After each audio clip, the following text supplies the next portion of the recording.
These are 10 of SpongeBob's worst episodes of all time. The 10th one being Squidatitis with a rating of 4.4. The Oh, the worst rated SpongeBob.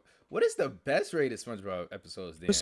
episode starts with Squidward admiring how beautiful it is I wonder if I watched any of these episodes. I feel like I watched every SpongeBob episode. outside, but sadly he's stuck working at the Krusty Krab. SpongeBob tries making him feel better by telling him that it could be worse and he could be sick, which then gives Squidward an idea. He could fake being sick and then be able to go outside. And not to bash on the episode early, but this is literally the premise of the entire episode. Squidward trying to act sick. Seems lame, but anyways, Squidward tells SpongeBob I never seen this. This is relatable. that he has come down with Squid's disease. And of course, SpongeBob, being gullible, gets terrified and begs Squidward to go home. The thing is though, he also has to trick Mr. Krabs before he can actually go home. And he can't, because Mr. Krabs can perfectly tell that Squidward is healthy and not sick at all. But this doesn't stop SpongeBob from believing that he's still sick. And this dude literally comes out wearing a gas mask. And I won't lie, this scene is pretty funny. Squidward, being Squidward though, takes full advantage of the situation and sneezes straight into the gas mask, making SpongeBob scream, sending him running towards Mr. Krabs' room.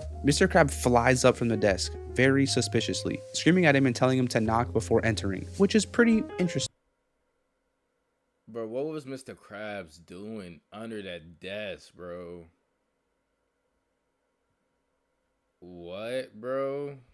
What was Mr. Krabs doing? And how did his big ass fit behind that little ass treasure chest, bro?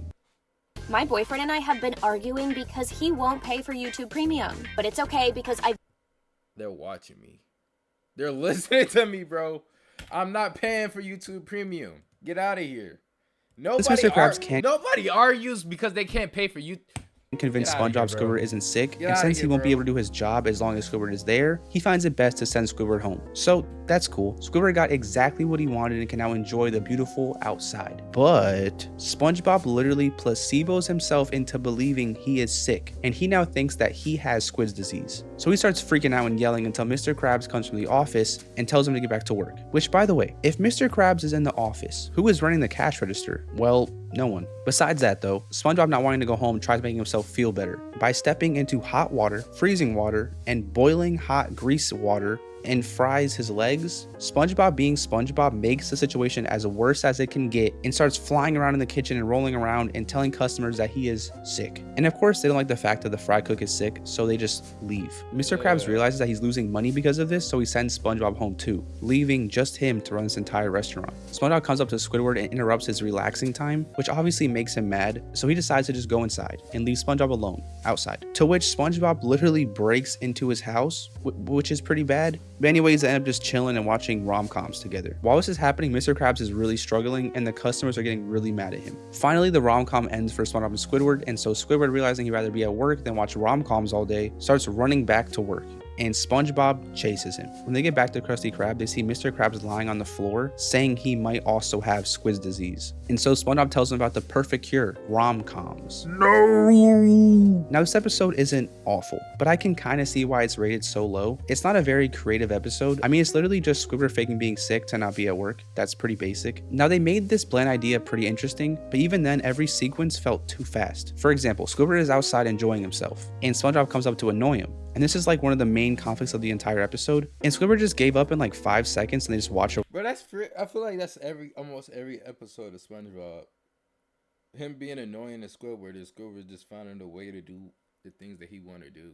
Rom-com, I don't know, kind of lame, but I guess it was interesting to watch, I won't lie. The 9th worst episode is Demolition Doofus with a rating of 4.4. It starts off with SpongeBob jumping out of his house on his unicycle and biking to his boating test while doing some I've never seen this either. Insane tricks and perfectly landing in the boat. Then he just crashes back and forth into the boat in front of him and behind him, and that's it. That's like the entire test. Because of this, Mrs. Puff puffs up too much and she makes the boat start floating, and then they crash into the lighthouse, making Mrs. Puff explode. This is probably one of the most rushed intros and the lamest boating exams done in SpongeBob. I mean, usually the exams have like a cool track and last longer than 5 seconds, but this one seems set up perfectly to fail as fast as possible. But anyways, Mrs. Puff is in the hospital because she ruptured her inflation sac and now she can't puff. They should start calling you Mrs. Pop. This gets her super mad and she hops out of the bed and starts attacking him, to which the doctor literally stabs her with a needle, putting her to sleep, then puts SpongeBob to sleep for talking too much. I guess. SpongeBob comes to visit her again and she looks all gloomy and sad. But he's actually kind of being a good person here, bringing her flowers and walking her around the hospital, to which they see some pretty injured guys being brought in. Here's where we learn about the Demolition Derby and how dangerous it is. This is also where Mrs. Puff becomes happy again, because she gets a plan. If SpongeBob joins the derby, he can literally die and he won't be in her life anymore. Pretty dark. So he signs up for the derby, and look at this man's gear. He has an extremely little car and is wearing a sock. And keep in mind, all the fishes around him are jacked and in huge cars. Also, SpongeBob can't even drive a boat. So it's pretty much guaranteed he's gonna die, but not really, because SpongeBob is literally a sponge. He can't receive pain. So he uses his sponge skin to fling some guy and his boat across the entire arena. And then he just drives randomly and somehow it destroys every single professional derby guy. This obviously makes Mrs. Puff furious, and so she hops in a boat and decides she's gonna kill him herself. But SpongeBob is somehow a good driver now and can perfectly drive the driving course, but then he crashes into the boating school, sending her crashing into it too. And then she puffs back up again and she's all fixed. This episode is pretty interesting and honestly gives some great lore on the relationship between Mrs. Puff and SpongeBob. I mean, the fact she wants to literally kill SpongeBob all because of how bad of a student he is absolutely crazy. But this nigga be doing that shit on purpose, bro. It's not because he's a bad student, and we not gonna just get on Mr. Puff ass like that's the reason, bro. That nigga SpongeBob is a dickhead.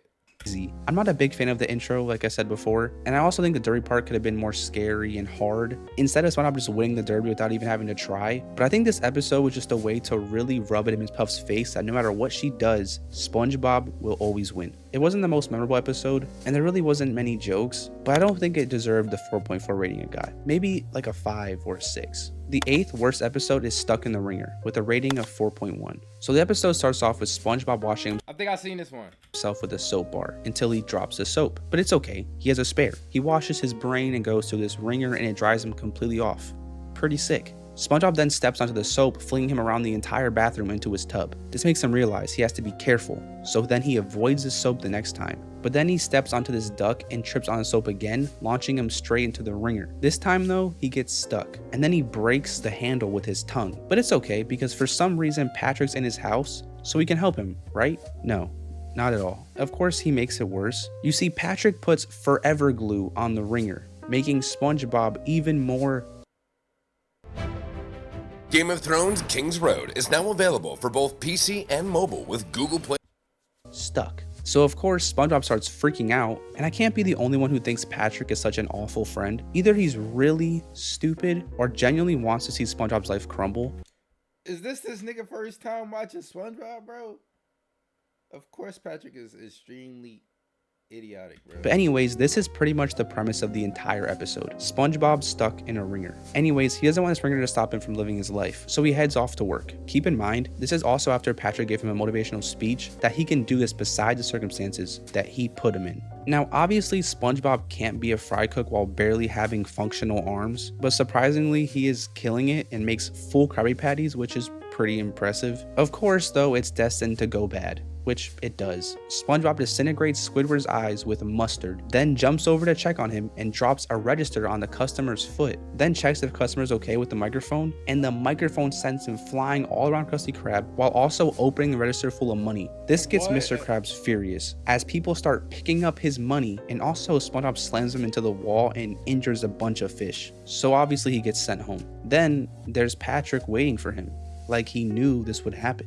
Very suspicious. SpongeBob starts crying, and I want you to remember this because it's actually a pretty big flaw in this episode. But anyway, Patrick gives another motivational speech and takes him to Super Weenie Hut Jr. to make him feel better. Thing is though, he can't even swallow the ice cream because of the ringer. So then Patrick slurps up the ice cream and takes him to the carnival instead. And man oh man, my theory gets proven right so hard right here. Not only is the carnival dangerous, Patrick picks out every activity SpongeBob literally can't do. He starts with throwing a ball at these cans, which he tries to do, and it gives him a black eye. Then he takes him to the spinning steering wheels, which SpongeBob says he doesn't want to go on, but Patrick forces him and spins it so fast he flies off. And believe it or not, SpongeBob actually ends up standing up for himself and blows up on Patrick, which literally somehow gets turned on him, and Patrick starts crying, and the fishes around SpongeBob tell him that he has no heart and make him feel even worse. The manipulation is crazy on Patrick. The next day, Patrick comes over to SpongeBob's house after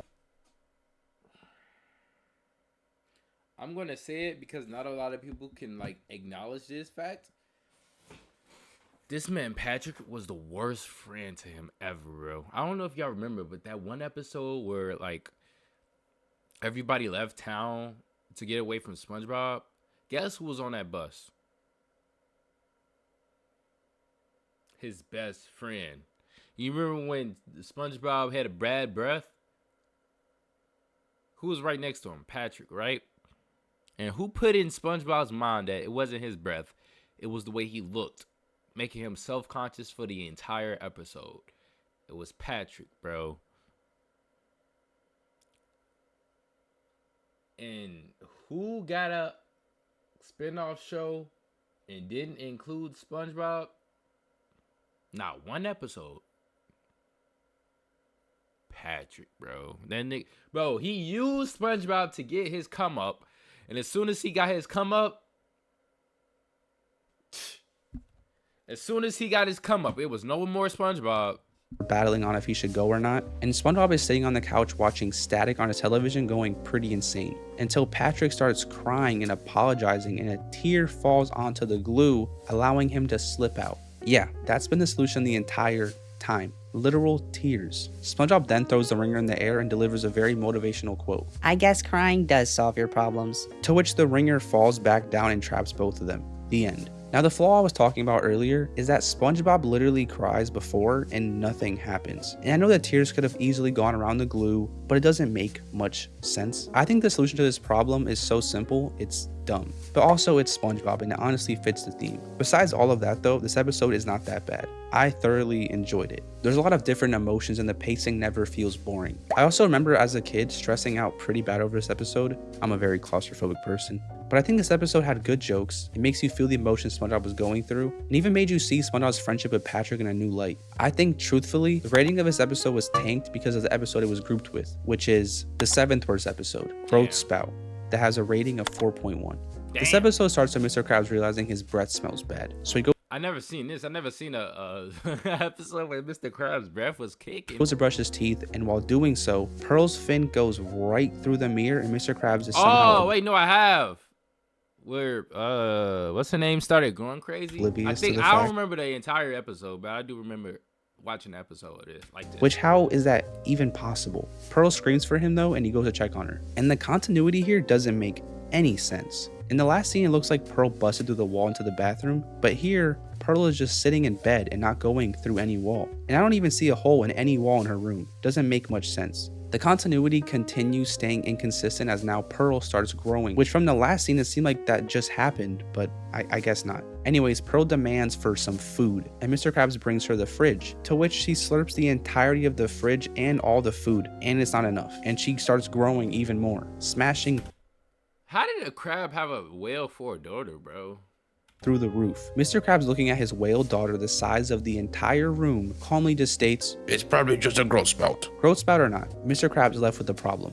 He has no food, which is the conflict for the entire episode. I'm not going to go into detail of this entire episode because it's going to be kind of boring, because it's literally just Mr. Krabs looking for food, giving food to Pearl, her saying more, and repeating. But to be honest, they do make it somewhat interesting. For example, Mr. Krabs tries getting some peanuts from Mrs. Puff's yard, and they turn out to be some peanut worms. And then when Mr. Krabs is leaving Squidward's house with a sack of food, the cops, who are also aware of a food stealer, question him. And his excuse is that he's practicing to be Santa, and it somehow works and they literally drive him home, which I can't lie is pretty funny. Keep in mind, these are the same cops who also will lock you up for throwing some paper on the floor. Anyways, the last house Krabs visits is SpongeBob's, and him being so pure thinks they're having a slumber party. But then Squidward comes in and snitches on him for stealing food. So Mr. Krabs is honest with SpongeBob and tells him what's happening. And SpongeBob says that he can help him by cooking a Krabby Patty that tastes like a million Krabby Patties, and so that's what they do. They feed Pearl this Krabby Patty, and poof, she's back to normal. Mr. Krabs asks SpongeBob what the secret ingredient he used was, and he tells him it was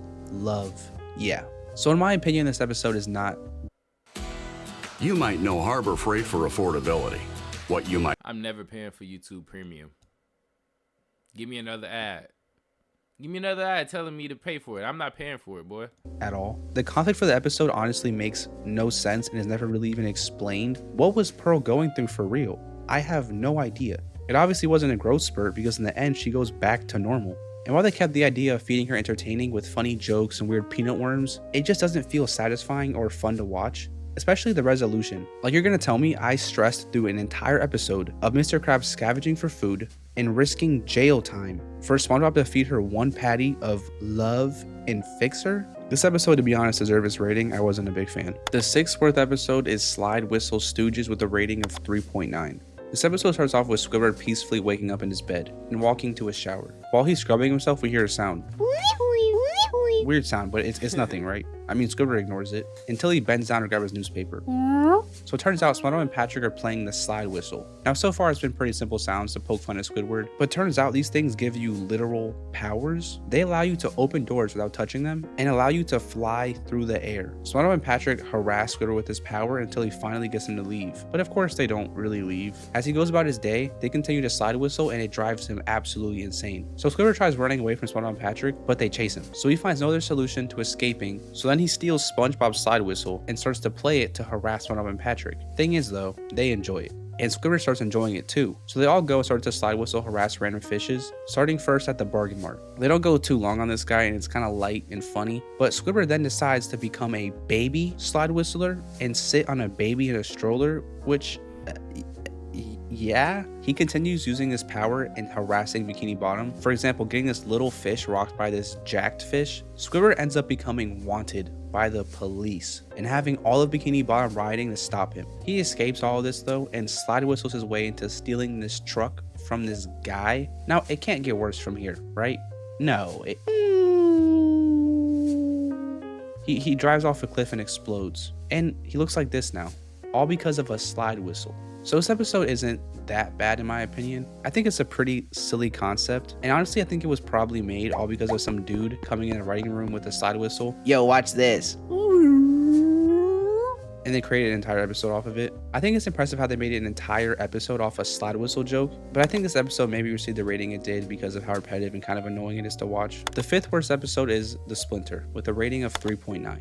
The episode starts with SpongeBob flipping the Krusty Krab sign to open and getting all ready for his day at work. But he accidentally flings his spatula upwards, getting it stuck on the ceiling. SpongeBob builds a very interesting box ladder and tries to grab the spatula, which he does a couple times but doesn't even realize this and puts it back into the ceiling. And you're probably thinking this is where he's gonna get the splinter. No, you see he falls off and almost gets stabbed by a bunch of swords, but then gets saved by a sword and safely exits. You see, the way he gets the splinters by tripping on tartar sauce and very disgustingly sliding his thumb against the wooden floor. So he starts pulling out the splinter and really goes for it, doing some disgusting things. But no matter what he does, he can never get it out. But he can rip all of his skin off. One thing I never really understood about this episode is the fact he didn't just take off his hand, like in Graveyard Shift. We literally see that he can regrow his hands. And now we are spending an entire episode trying to get a splinter out of his thumb that he could just regrow. Doesn't make much sense. But anyways, he has to make Krabby Patties, right? So he uses his nose, and Squiddy takes notice of this, and he finds out about the splinter. He then gets a plan to get rid of SpongeBob. He tells SpongeBob if Mr. Krabs finds out about this injury, he will have to be sent home.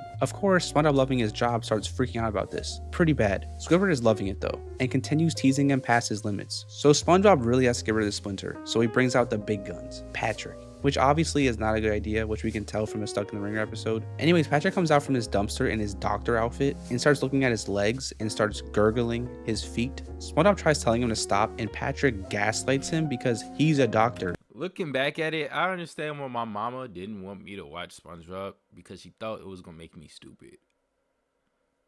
She might have been right. And SpongeBob's not. To top off being a bad friend, he finally looks at the actual splinter and then hammers it in deeper. It starts growing bigger, and Patrick puts garbage on it and it gets infected. Then Patrick just clocks out and leaves. Great friend. SpongeBob walks back into the Krusty Krab and turns out Squidward snitched on him, and Mr. Krabs asked to see the splinter. And it's gotten even worse. Squidward literally passes out. Then after all that buildup, after everything, Mr. Krabs just simply takes the splinter out. It blows up and shoots pus all over Mr. Krabs, and he pays no mind to it, stating, "I thought I'd have to pay you workers' comp." After hearing this, Squidward beats himself up with the register super bad to try to get workers' comp, but turns out his shift just ended, so now he's injured for no reason. I'm starting to... I'm not paying it. I'm not paying it. I'm not paying it. I'm not paying it. I'm not paying it. I'm not paying it. I'm not paying it. I'm not paying. Oh. I'm not paying for YouTube Premium. Nope. Nope. Nope. Nope. Nope. Nope. Nope. Nope. Nope. First episodes have a similar theme. The concept of these episodes are very bland and basic. Like making an entire episode about a splinter is pretty insane. Also, every resolution is very unsatisfying and not worth the build-up. This episode is just pretty bad. Everything feels dragged out and the jokes aren't even very good. It makes sense though. Keeping a splinter in Spongebob's thumb for 11 minutes and trying your hardest to keep it entertaining sounds hard. Honestly, kudos to the writing team. I couldn't do it. The fourth worst episode is One Course Meal with a rating of 3.5. It starts with Mr. Krabs stripping and hopping into a tub full of money. This leads me back to earlier, when I questioned what this man does alone in his office, cause what is this? But anyways, Mr. Krabs smells something funky, so he, with a towel on, asks SpongeBob what the smell is. SpongeBob tells him it's a high-grade explosive, which how does he know this? And Plankton throws an explosive straight into the kitchen and somehow this makes Mr. Krabs fully dressed. I don't know how, kind of weird. But SpongeBob loads himself up with peas and Mr. Krabs shoots him at Plankton. But Plankton's got a bubble shield and a fake rocket that is actually a claw that traps them. Then we learn the reason for all of this, which obviously is to get the secret formula. Mr. Krabs doesn't crack though, but SpongeBob does instantly, which, shocker, all hope seems lost until Plankton smells something funky too, which SpongeBob with his ridiculously good sense of smell says it smells like blubber, which I guess is a fancy way of saying whale. Turns out Plankton is very terrified of Pearl and runs away. Honestly, I think it's really cool how accurate this episode is, and it's cool they made this connection. I mean, the creator was a marine biologist. Anyways, this gives Mr. Krabs a great idea. Use Pearl to scare Plankton. The thing is though, Pearl demands a bunch of money, and we all know Mr. Krabs is greedy, so that's not gonna happen. So he comes up with an even better plan, but I won't spoil it yet. So Plankton goes home and is taking out the trash, when out of nowhere, Pearl comes out of the trash screaming, "I'm hungry!" And this man runs inside and quickly boards up the door. But Pearl comes out of nowhere again screaming, "I want plankton meat!" Actually pretty terrifying. And so Plankton spends 16 days terrified inside, going crazy, to which we pan out and see Pearl watching him. Thing is though, she starts laughing like Mr. Krabs, which is pretty odd. Then we see Plankton having a nightmare. He gets eaten by Pearl, meets his plankton buddies and wakes up, and it pans out again. Pearl is watching him again, but then she takes off her head and it's Mr. Krabs. That's the genius plan. Mr. Krabs made a Pearl suit. He's enjoying this a little too much though. Plankton in defeat goes and lays on the road waiting for a bus to come run him over, until SpongeBob, our spongy empath, comes by to see how he's doing, and Plankton tells him to leave. So he does. SpongeBob goes to Mr. Krabs to tell him what Plankton's doing, and Mr. Krabs finds it hilarious, which is low-key kind of sociopathic. Even SpongeBob says that he's taking it too far. And so SpongeBob comes back to Plankton and tells him that this whole time it hasn't been Pearl and it was Mr. Krabs in a whale suit, and tells him Mr. Krabs' worst fear so we can get back at him. Kind of messed up by SpongeBob, but it's a tough situation. Either let Plankton die or snitch on Mr. Krabs. So Plankton comes to Krusty Krab and isn't scared of Pearl no more and brings Mr. Krabs' worst fear with him. A mime. And Mr. Krabs is freaking out, and you think Plankton won again until SpongeBob tells him about the feeding whales outside, and Plankton starts freaking out and escapes through a nail. Turns out he's not a snitch, and the whales were a projection, and this was actually him redeeming himself for telling Plankton where the formula was earlier. So this episode I think is fairly interesting. Finally, we have an episode that is very creative and even slightly educational. Don't get me wrong though, this episode is pretty bad, and one of the jokes is very inappropriate and wrong, but besides that I think it's a little overhated. I just feel like after what we've seen so far, this episode was the most interesting to me. It honestly caught me off guard and it wasn't predictable, but it's still one of the worst episodes. So the third worst episode is Gary in Love, that has a rating of 3.5. We start with Gary watching a rom-com and seeing two fishes fall in love, which puts Gary in awe. SpongeBob ruins this though and turns the movie off and takes Gary to the Snail park, which looks pretty trash. He takes Gary off his leash and falls asleep on the bench with the other fishes. Gary starts looking around and catches his eye. Wait. Snails are supposed to be cats and worms is supposed to be dogs in the universe of SpongeBob. Who the hell is taking their cat to a cat park? This girl Snail. He slithers over and goes on the... Why am I questioning the logic in SpongeBob, bro? Why did my mic fall? How is it even falling like that, though? I thought that was my phone the whole time. I ain't gonna lie.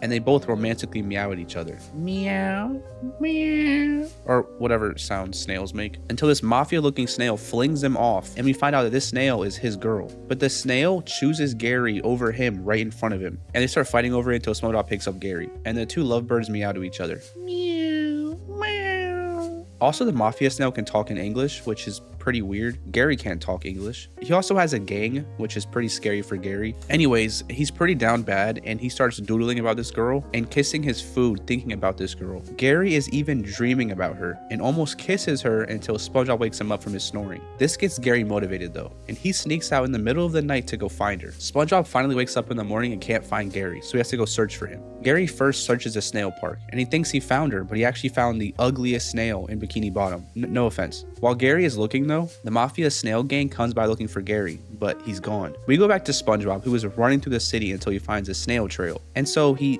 licks it and somehow knows that it's Gary's from the taste. Very weird that he knows this, by the way. And so he follows the trail with his tongue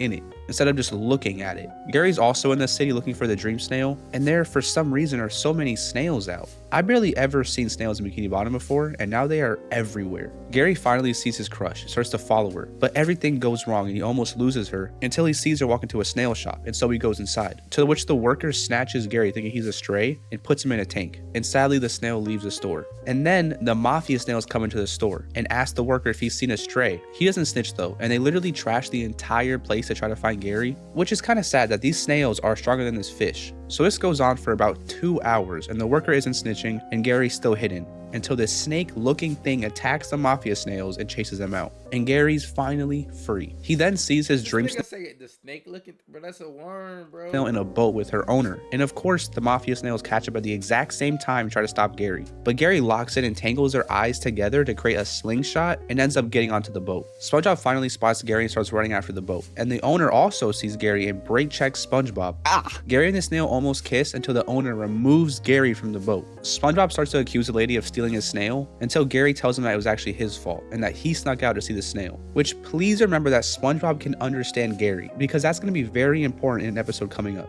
But anyways, another snail comes out of nowhere and he's like this Elvis snail, and Gary's dream snail just forgets about him and goes to the Elvis snail, which is pretty sad. And then Mafia snail and Gary become friends, and that's it.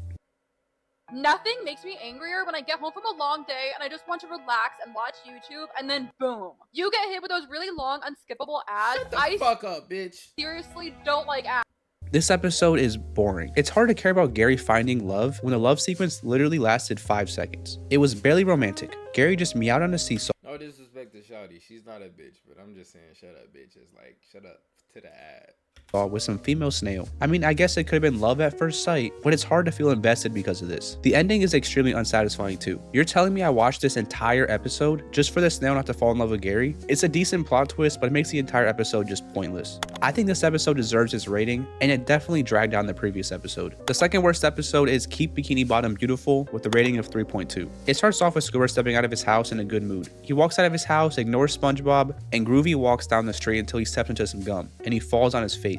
He can't get the gum off of him though, and it practically consumes him until he finally gets it off and throws it away. Of course, the cop is standing exactly where the gum was thrown, and you know these cops don't play with litterers. But before that, the cop has to test the gum to see if it's really gum. So he literally chews it. Once he realizes that's actually gum, he confronts Squidward and gives him a ticket with community service. So now Squidward is picking up trash, and for some reason, Squilliam Fancyson is there. Which, by the way, Squidward makes sure we know exactly who he is by saying, Squilliam Fancyson, my arch foe from band class. And this just irks me a little bit. I feel like they could have explained who he was through context clues or maybe even a conversation, but they just straight up told us exactly who he is, and I find that so weird and corny. I don't know. Anyways, it turns out Squilliam has a statue of himself for cleaning all Bikini Bottom in 1 week, and this sets off Squidward's competitiveness, and now he's making his mission to clean Bikini Bottom faster. And while doing so, he runs into his first obstacle. How is he gonna haul all this trash? Easy. Trip a little kid and steal his wagon. Yeah. So Squidward's feeling pretty bad at this goal and literally gets so much trash.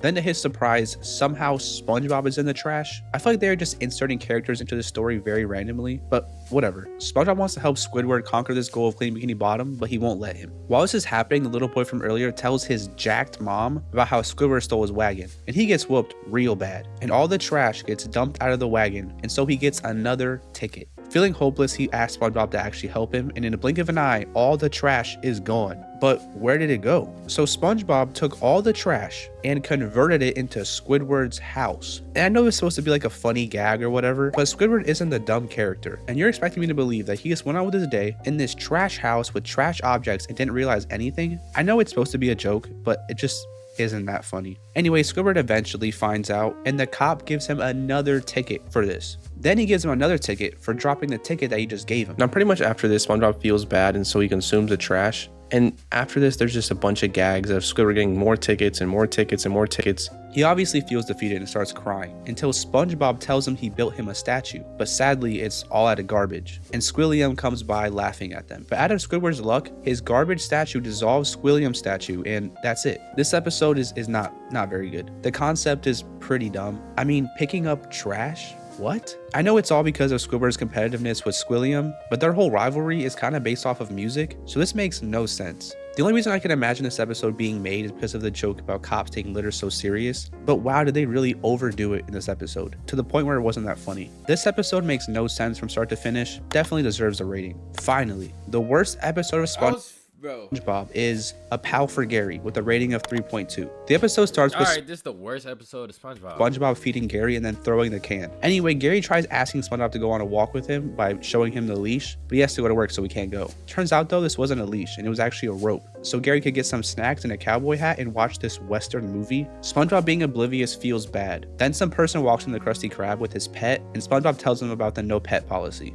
Mr. Krab, realizing he might lose money if this guy leaves, tells him to stay and calls him a responsible pet owner, making SpongeBob feel even more terrible. This all results in him going to buy Gary a pet mate at this weird pet stand. The lady at the pet stand tells SpongeBob about how dangerous these pets are and even provides a very solid example. But SpongeBob completely ignores her and takes this weird pet home. Gary is still chilling until SpongeBob jump scares him and introduces him to his new buddy. The second he leaves this thing alone, it shows how terrifying it really is. SpongeBob comes back and puts some food in the bowl and makes it where they have to share the same bowl, which is like the dumbest thing ever. And of course, Puffy Fluffy, that's the pet's name by the way, devours the food and the bowl. And then SpongeBob gets mad at Gary for ignoring Puffy. And so they pretty much just keep doing this. Puffy does something bad, Gary gets in trouble. Puffy does something bad, Gary gets in trouble. Remember how I said earlier to remember how SpongeBob can understand Gary? What is going on here? Gary is meowing to SpongeBob and obviously explaining what is going on. And now, just out of nowhere, he can't understand Gary because of plot reasons. It's kind of silly.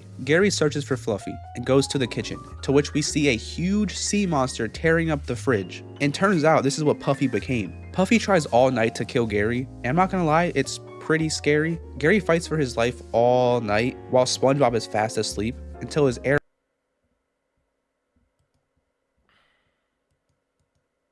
is like University of Maryland Global Campus.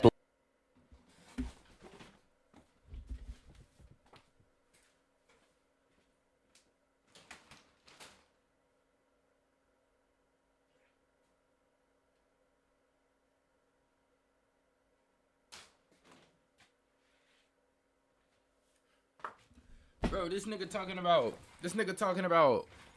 Believes in Gary. SpongeBob can understand SpongeBob.